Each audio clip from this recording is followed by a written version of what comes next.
Well, hello again, Happy New Year, and let's jump right into the next tutorial. This is actually kind of a continuation of the prior one, but with a little bit of a preview of what's coming next. Indeed, what we just did here is create an animation of a terrain fly through as opposed to a fly over. We've seen, I think, in the first tutorial of this series how to fly over the terrain, kind of looking down at it. Now we have a terrain fly through it, and there are a couple of little details to experiment with, but I'm not quite ready to do that. I want to finish up on something I did on the prior tutorial, which was the preparation of the fighter plane. Now this might be an aircraft, a Humvee, it might be something with propellers, it might be a whole flock of birds.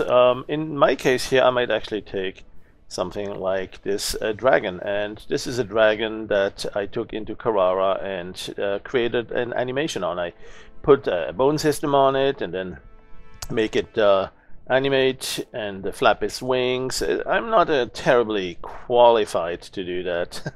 You can see there's a little bit of a glitch here on his wings, or maybe he's drunk. Maybe this was on New Year's Eve and he had just too much rum for the celebration. So the animation that we're looking at here also has a little flaw. At the beginning I had the background set to gray, and then I thought I set it to black, but it was not the first frame, it was like the 5th or 6th frame. So there's a couple of frames where it's fading down. That's okay, I'm not going to re-render that. In fact, it could be useful. It could show perhaps something else that we may want to see in future animations. So this time I'm going to leave it alone, and this is an animation 30 frames a second, 12 seconds long, so 360 frames. This was rendered out to in Carrara as an image sequence. Alright, let's go and check that image sequence. So here is my folder in which I have saved the image sequence. I call it F1 as in flight 1, flight of the dragon. This one I rendered as TGA, Targa. You might have saved it to bitmap, or maybe PNG would be a common format, a very popular one indeed. TIFF, all of this should typically work fine. I like Targa. Windows doesn't like Targa. Windows does not show the thumbnails of Targa. It doesn't show the images that it contains. But we can open that in your front view or whatever your image viewer is, and get a quick preview. And so I have a collection of named files here with the number indicating that the sequence, the position in the sequence. And that's not the only thing I rendered. I also rendered out some other things. Sometimes it might be useful. This one probably not going to be needed yet. This is sort of showing some fractions where polygons were only partly rendered due to anti-aliasing, or where the transition is happening. So it's doing something we could use potentially as an outline indicator if we wanted to do something like a cartoonish outline on that. But perhaps one that is very useful is the depth. So you can have a second render saved out as a separate image, and again an image sequence in this case too. And this one shows the depth of the pixels. Now it's fully white for the background, and then anything else that actually has an object in it will be a grayscale value, black being the closest at 0, and then all the way down to white at infinity again. So that actually we can use to recreate a mask as well. The reason I'm mentioning this is that we did see in the prior tutorial that there are ways to reconstruct the selection mask, especially an animated selection mask, if you don't have that yet in an image sequence. And so here's another example where we have an image sequence containing the rendering of the colors that's in this folder here, where we see the colors of the dragon. And we can see that in fairly high quality and detail, more or less, depending on what you put into it. But most importantly, we also have a separate image sequence in which we have not exactly the selection mask, but something close enough that we can use to reconstruct the selection mask, because it contains the depth. And if the depth is not infinity, white all the way in the back, it means that it hit something. It hit, in our case, our dragon that was flying right in front of us. So we can use that to adjust the threshold and reconstruct the mask. So that's what I want to do. I have this one stored away. We know how to load that as an image sequence. And of course, that's how we did that. We go to animation, load sequence, and I'm still here. Let's go back to where the colors were. Let's say I want to load just a few initially to see that. And sure enough, here they are. A couple of images loaded in. And that said, if we load the depth information, load sequence, and we go up to the depth information, what we can do here is grab that same sequence,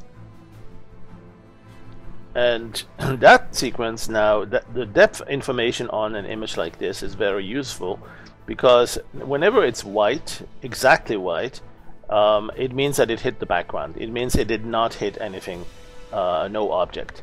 And then anything other than white, pure white, anything other than that is going to be representing part of the geometry, part of the character or the object that's flying. And the brighter it is, the farther away it is. It's closer to infinity here in the background.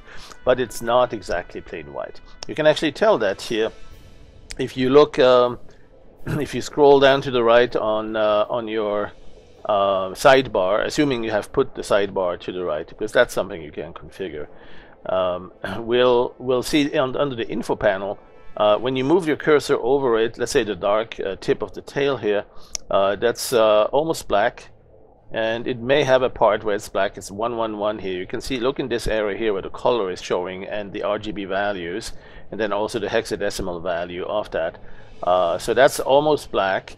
It may be slightly off black. It may not be totally black. It may not, maybe it doesn't have a black pixel. One way to find out is really to go here and just go zoom in and find, yep, there is one actually. So it goes all the way to black. There's at least one pixel that's exactly at the darkest possible.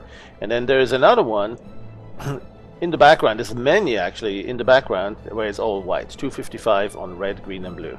And so that means it's fully normalized. The dynamic range is fully utilized. You cannot extend this any further. But that would be something worth looking into to see if you get perhaps a bit better definition in that dynamic range, if you can expand it. If you need to do that here, image, expand dynamic range. No need to do it here. We already are on the entire dynamic range. So what we can do now is simply say, well, how do we get from this image to something like this image? Right, this image represents, come on, there you go. This image represents the selection mask, actually the inverted selection mask, right? Here we have the inverted selection mask. It's basically showing in white what is the background, and in black what is the character, no matter how far it is. Whereas originally here it was a little bit different, right? In fact, very originally we had this one. We had the white for the background, and then grayish or dark gray for anything nearby from the character. So you need to do a couple of things. One is you need to threshold it so that we can go from this to that, fully black. But before that, you may want to also go to this, excuse me, to one of those. This one here, right? Where we can essentially have it turned, anything that is gray, make it go fully black, right? And that's really easy. So let's start with this one. Click that stored image, and after loading it here, making it the current image, the way to turn this totally black here and keeping the background white is simply with the threshold filter. I mean, perhaps there's other ways to do it with the value adjust. You can adjust the contrast, right? So you can probably find ways to do it just there as well. I like this one approach really fast. Adjust threshold. And one thing you'll also notice is that you can adjust you can invert it here. So if you're in the middle here, you can say, well, that's great, but I want really to invert it. So turn it the other way. Now you have the selection showing exactly one, let's see, one more here. Exactly the white pixels for the background and black for anything else, which is our character. right? And click animate on that. Actually, you see the threshold here at 253. Ideally, you'll set it to 254. With my mouse, I don't know if I can get to it. It's close enough though. And so what we'll do is we'll leave it at about this, or we'll do the other way. We'll invert it and go the other way, and then invert it again, right?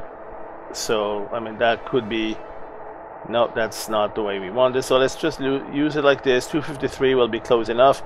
Animate that across the entire sequence. So the entire sequence now is giving me the selection mask. Alright, so that's basically how you create some of these, and then you store that just right here under store animation to disk, right? So once you have that selection, what do you do? Well, you use it as a selection, but what we call a animated selection. So that's one of the options you see in this stored copy, is that you can use this one as the animated selection. Do that, and then you can say, well, what else? Well, you need the colors. Now, you're not talking about this, right? You don't want to use this as the colors. You want to use the brown one. Here it is. That's the original one with the RGB values. Load this one in, right?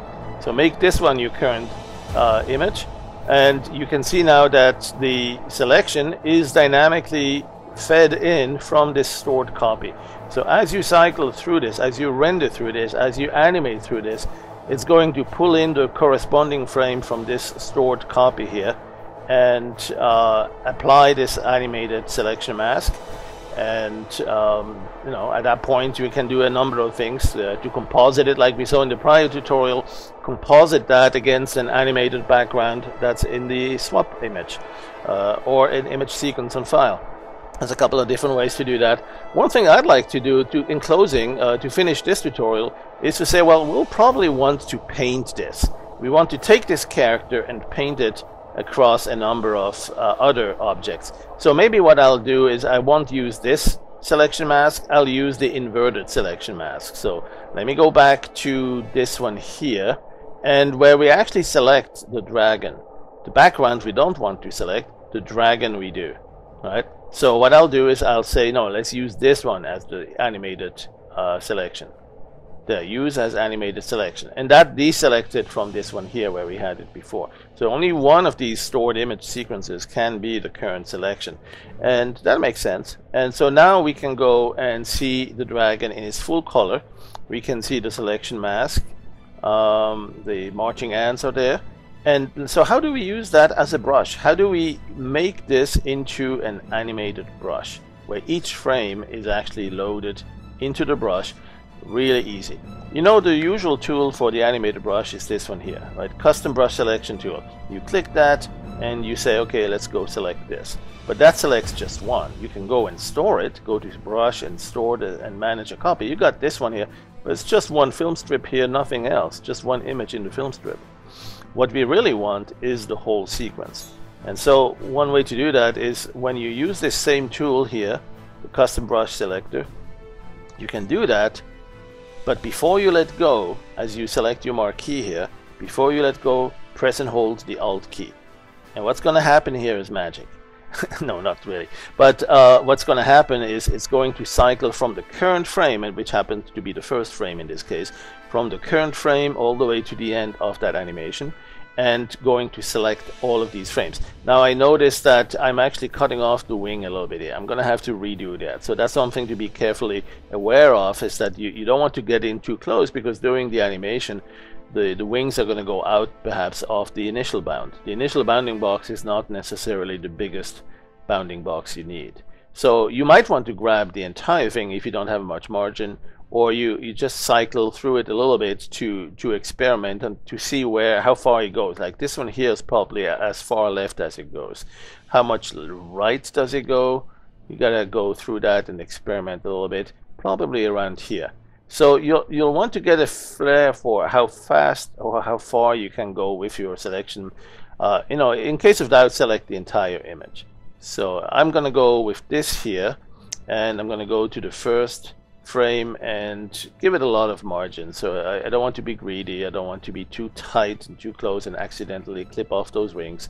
So I'm gonna go about this much, and then hold the Alt key, and that will make it go cycle through all of these frames. picking it up as a custom animated brush, meaning a custom brush with a sequence of frames rather than just one frame. All right, so as soon as that's done, I'm going to store that, and then I'm going to show you where to keep it so you can get back to that next day. If you shut down the program and then went to go back, you don't have to go through these steps. What you want to do is have that brush available with a single click from what we call the media browser. So we'll show you that in a second. So here it's loading all of these frames, the entire video clip of 12 seconds at 30 frames a second. 360 frames were loaded into the custom brush, and you can go to the brush menu now and store that so that you can manage it.